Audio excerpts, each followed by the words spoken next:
YCP తరపున నరసాపురం ఎంపీగా గెలిచి ఆ తర్వాత ఆ పార్టీకి రెబల్గా మారి 4.5 ఏళ్లుగా వైసీపీకి చుక్కలు చూపెట్టి తనే తెలుగుదేశం జనసేన బీజేపీ కూటమి మధ్య పొత్తు కుదిర్చానని చెప్పి తొలి అభ్యర్థిని తానేనని ఆశించి భంగపడ్డటువంటి రఘురామకృష్ణరాజు ఎట్టకేలకు బ్రతిమలాడారా బేరమాడారా గుర్తు చేశారో కానీ ఉండి అసెంబ్లీ స్థానం వరకు సాధించగలిగారు.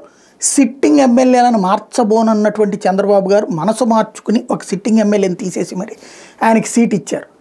అయితే ఆ సీటు రఘురామకృష్ణరాజు ఇప్పిస్తారని ఆశపడి 2 సార్లు గతంలో ఎమ్మెల్యేగా చేసి రఘురామకృష్ణరాజు వెంట తిరిగి ఆయన చేసిన అవమానాల వలన దారుణమైనటువంటి వ్యక్తిత్వ హననం, వ్యక్తిగతమైనటువంటి అవమానం చేయడంతో అలిగి ఆగ్రహించి రెబల్గా నిలబడ్డటువంటి శివరామరాజు అలియాస్ కలవపూడి శివ ఇప్పుడు రెబల్గా ఎన్నికల బరిలో ఉన్నారు. నిన్న రాత్రి నుండి అటు రఘురామకృష్ణరాజు చేయని ప్రయత్నం లేదు, ఇటు చంద్రబాబు గారు లోకేష్ గారు చివరికి అనేక మంది ప్రయత్నించినా కూడా ఎవ్వరి మాట వినలేదు. కనుమూరి బాపిరాజుతో కూడా చెప్పించే ప్రయత్నం చేశారు కానీ ఎవ్వరి మాట వినలేదు.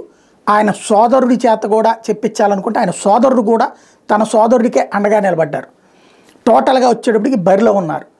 ఇప్పుడు ఆయనకి సింహం గుర్తొచ్చింది. రఘురామకృష్ణరాజుకి ఈ జగన్మోహన్ రెడ్డి కనుక సింహం సింగల్గా వస్తుంది అంటే వెటకారం చేసేవాళ్ళు. ఇప్పుడు ఆ సింహం గుర్తు శివరామరాజుకు వచ్చింది.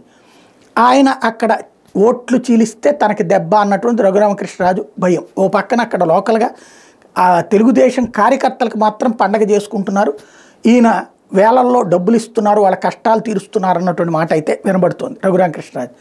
But at the same time Sivarama Raju Telugu Desam కార్యకర్తలకు తల్లో నాలుకలా వ్యవహరించేటటువంటి మనిషి.